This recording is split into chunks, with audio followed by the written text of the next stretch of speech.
শিক্ষার্থীদের নিকটে এক ধরনের ক্ষোভের সঞ্চার হয়েছে। নবম দিন অতিবাহিত হচ্ছে, দশম দিনের পূর্বে এখনো পর্যন্ত শাহরিয়ার আলম সাম্যের প্রকৃত খুনিদেরকে গ্রেপ্তার করতে সরকার চরমভাবে ব্যর্থ হয়েছে বলে আমরা মনে করছি। এবং বিশ্ববিদ্যালয় প্রশাসন সরকারের নিকট যে চাপ প্রয়োগ করবে যে তাদের একজন শিক্ষার্থী খুন হয়েছে, এটি বিশ্ববিদ্যালয় প্রশাসন কোনোভাবে চাপ প্রয়োগ করতে পারছে না।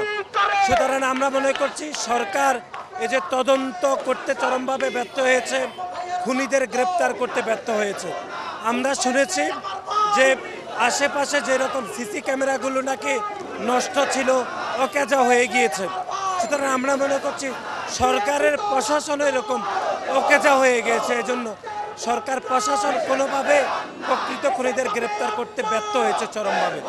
আজকের এই অবস্থান কর্মসূচি হচ্ছে প্রকৃত খুনিদের গ্রেপ্তারের দাবি এবং নিরাপদ ক্যাম্পাস এবং ঢাকা বিশ্ববিদ্যালয়ের মাননীয় ভাইস চ্যান্সেলর, মাননীয় প্রক্টর যে চরমভাবে ব্যর্থ হয়েছেন দায়িত্ব পালন করতে, তাদের পদত্যাগের দাবিতে আজকে অবস্থান কর্মসূচি। এটি শাহবাগে হচ্ছে, এখানেও হচ্ছে, এটি বিকাল 5টা পর্যন্ত চলমান থাকবে। আমরা মনে করি ঢাকা বিশ্ববিদ্যালয়ের বিষয়ে সরকারের সুস্পষ্ট বক্তব্য থাকা উচিত এবং সে বক্তব্যের মাধ্যমে ঢাকা বিশ্ববিদ্যালয়ের প্রক্টর এবং ঢাকা বিশ্ববিদ্যালয়ের ভাইস চ্যান্সেলরের বিষয়ে বক্তব্য পরিষ্কার থাকা উচিত বলে আমরা মনে করি। দেখুন, এখন তো সকল ধরনের দাবি দাবায়ের আন্দোলনের জায়গা তৈরি হয়েছে প্রধান উপদেষ্টার বাসভবন যমুনার সামনে। যেহেতু এখনো পর্যন্ত একজনও প্রকৃত খুনি গ্রেপ্তার হয়নি, সেহেতু মনে হচ্ছে যে আমাদেরকেও যমুনার সম্মুখে অবস্থান নিতে হবে।